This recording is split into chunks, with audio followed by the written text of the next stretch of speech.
Kali ini kita akan membahas tentang kecerdasan buatan, yaitu teknik searching di dalam kecerdasan buatan. Mengapa ada searching atau pencarian dan apa fungsinya, bagaimana teknik-tekniknya. Tetap saksikan tayangan ini. Pada awalnya peneliti itu menitikberatkan pada penyelesaian masalah tidak menggunakan metode komputasi yang konvensional. Namun permasalahan AI itu memang tidak memiliki algoritma tertentu. Kalaupun ada tentu sangat kompleks. Maka perlu ditemukan teknik baru di dalam menyelesaikan suatu masalah yang biasa digunakan oleh manusia ketika menyelesaikan suatu masalah, dan tentunya diharapkan dapat diimplementasikan di dalam komputer. Maka metode tersebut adalah searching atau pencarian. Metode pencarian berbeda dengan yang di dalam struktur data. Jadi searching di dalam AI, kecerdasan buatan, itu merupakan searching terhadap problem space, bukan searching data. Itu perbedaan yang signifikan. Sebelumnya kita harus menentukan definisi masalahnya, problem definition. Jadi ini akan menentukan definisi problem dari awal hingga apa yang harus dilakukan, actionnya seperti apa, sehingga menuju ke solusi atau goalnya.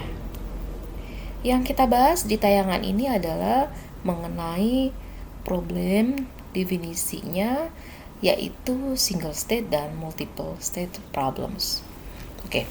Dalam mendefinisikan problem, perlu menentukan state dan aksi. Ingat ya tadi, karena kita adalah bicaranya tentang searching di dalam AI, maka yang dilakukan adalah bicara tentang keadaan dari state awal hingga ke state akhir atau goal-nya. Jadi lebih membahas tentang state space-nya atau ruang keadaan. Untuk single state problems itu dinyatakan dengan initial state, operator, dan juga goal state. Jadi kita menginisiasikan keadaan di awal sebagai state awalnya, initiation state. Kemudian operatornya ini adalah bicara tentang aksi apa saja atau himpunan dari semua state yang dilalui dalam suatu jalur atau path untuk menuju ke goal state. Jadi jalur yang menghubungkan dari awal hingga akhir. Untuk mengukurnya tentu kita akan melihat kriteria yang digunakan, apakah metode tersebut memang merupakan solusi yang ada di situ, kemudian berdasarkan waktunya, dan juga berapa banyak memori yang diperlukan, dan apakah itu menjamin solusi tersebut solusi yang paling optimal atau solusi yang terbaik jika terdapat beberapa solusi yang berbeda gitu. Jadi ini adalah kriteria untuk mengukur dari metode pencarian itu performance-nya seperti apa. Kemudian secara garis besar bahwasanya searching itu dibedakan menjadi dua, uninformed dan informed. Uninformed ini disebut blind search. Mengapa disebut blind search atau pencarian buta? Itu dikarenakan tidak ada informasi mengenai jarak atau cost-nya dari current state ke goal state, ataupun tidak ada clue-nya, nggak ada kata kuncinya itu apa ya untuk mengetahui bahwa ini loh yang akan menuju ke solusinya, tidak ada. Beda dengan informed search atau heuristic. Nah ini selalu memiliki informasi tentang jarak, cost, atau ada clue-nya. Tapi di tayangan ini kita akan membahas tentang blind search. Blind search itu metodenya ada 6. Jadi bisa dilihat di sini. Yang kita bahas di tayangan ini adalah yang pertama dan kedua, deep versus dan breadth versus. Bagi yang sudah pernah melihat tayangan saya di video yang lainnya, itu sudah kita bahas tentang deep versus dan breadth di tayangan ini. Blind search itu kita tidak memiliki yang namanya informasi atau clue apakah hasil yang ditemukan itu lebih baik, sehingga kita tidak mengetahui apakah nanti solusi yang diperoleh ini bermanfaat secara maksimal. Jadi tidak ada. Kemudian tidak ada informasi juga tentang jaraknya atau cost-nya atau informasi apapun yang terkait, maka disebut blind search. Blind search di sini adalah tentang deep forces. Deep forces ini adalah proses pencarian berdasarkan pada node atau simpul yang ada. Kita melakukannya adalah dari node parent menuju ke node child, ya. Jika tidak ditemukan, maka kita akan mencari begitu lagi sampai dia ditemukan. Jadi bisa dilihat pada gambar berikut ini. Tetapi yang perlu diingat, ketika itu tidak ditemukan di setiap node child yang terakhir, maka kita harus mencari lagi ke node parent. Artinya kembali lagi ke atas. Nah, ini disebutnya adalah kondisi backtracking. Diagram ini menyatakan bahwasanya simpul dari anak atau cabang atau childnya dikunjungi terlebih dahulu. Kemudian apabila tidak ada, maka kita mengunjungi di child simpulnya, node cabangnya. Jika tidak, maka kita akan menuju ke simpul anak yang berikutnya. Begitu seterusnya. Maka ini disebut teknik pencarian deep forces. Jadi dilakukannya di setiap jalur yang sebelah kiri. Kemudian, jika pada struktur data itu kita mengenalnya dengan stack. Kita lanjutkan dengan brute forces. Ini sama, udah kita pernah tayangkan di video sebelumnya atau video saya yang lainnya. Kemudian Anda bisa melihat bahwasannya perbedaannya adalah pada brute itu dicari pada setiap cabang, jadi setiap level itu dilakukan. Apabila tidak ditemukan solusi, maka kita akan ke level berikutnya.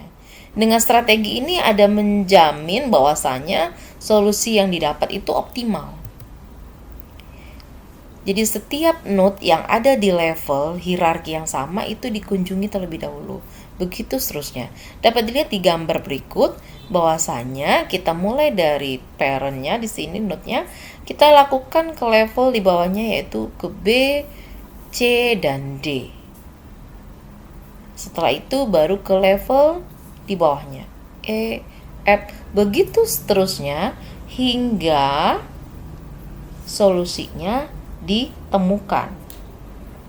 Ini adalah algoritmanya dengan penelusuran brute forces. Kalau di struktur data kita mengenalnya dengan queue atau antrian. Harapannya tentu solusinya yang ditemukan itu didapatkan. Goal state-nya dapat. Ayangku, kita akan mencoba dalam suatu case water jar problem. Di sini kita memiliki 2 buah takaran air, ember, kendi atau apapun itu yang masing-masing berisi 4 liter dan 3 liter. Kita menginginkan di takaran 4 liter itu memiliki air sebanyak 2 liter dan ember yang 3 liter itu kosong gitu. Jadi, operasi yang paling mungkin dilakukan adalah seperti ini. Kemudian operasi yang tidak diperbolehkan adalah seperti ini. Artinya, kita melakukan yang namanya definisi masalah, definisi problemnya adalah state space-nya adalah seperti ini. Dari awalnya adalah 0 dan 0, kemudian state akhirnya adalah 2 dan 0. Ini adalah goal state-nya, ini initiation state-nya. Maka di ember yang takarannya 4 liter, harapannya adalah memiliki air sebanyak 2 liter. Yang paling mungkin kita lakukan operasi seperti ini. Maka kita akan melakukan hal seperti ini. Untuk searching-nya atau pelacakannya atau penelusurannya adalah seperti ini. Kita melakukan yang pertama di ember yang pertama itu adalah 4 liter. Kemudian di ember kedua adalah 0. Kemudian kita isi lagi jadi 43 dan seterusnya. Kemudian kita coba juga di ember yang kedua. Ember kedua kita isi air 3. Di ember yang pertama itu 0. Kemudian kita lakukan diisi lagi 43. Begitu seterusnya sampai goalnya yang dituju adalah 2 dan 0. Maka kalau dilihat dengan penelusuran deep forces, maka yang dilakukan adalah penelusurannya dari, ingat, simpul yang paling kiri. Jadi seperti ini. Hingga menuju ke 2 dan 0. Kemudian untuk penelusuran menggunakan brute forces untuk halteja problem, maka kita akan melakukan penelusuran dari setiap cabangnya. Jadi dari 0 kita isi ember yang ke-4 liter tadi yang A, kemudian kita telusuri ke sini. Karena ini bukan solusi, maka kita akan mencari lagi ke cabang yang berikutnya. Begitu seterusnya hingga kondisinya terpenuhi atau goal state-nya ketemu. Kelebihan dan kelemahan BFS tentunya semuanya memiliki kelemahan. Tidak akan menemui jalan buntu. Tentunya memerlukan memori yang cukup banyak karena waktunya cukup lama. Karena kita menelusurinya dari setiap cabang satu ke cabang yang lain hingga ditemukan solusinya. Namun kita bisa melihatnya di sini bahwasanya BFS dan DFS itu sama-sama non-heuristic search atau kita sebutnya tadi blind search, bukan heuristic. Gitu ya. Kualitas yang dibedakan berdasarkan jumlah ruang simpulnya. Jadi kalau brute forces itu dari sini simpulnya, kalau DFS atau deep maka dari simpul yang menuju ke kedalaman yang paling dalam, dimulai dari node atau simpul yang sebelah kiri. Artinya memiliki perbedaan yang cukup signifikan. Bisa dilihat jumlah simpulnya di BFS itu dia lebih banyak, solusinya dijamin optimal gitu kan. Tapi kalau di sini jumlah simpulnya sedikit, tidak menjamin bahwasanya itu adalah optimal. Oke, semoga tayangan ini bermanfaat. Terima kasih bagi yang sudah menyaksikan ini.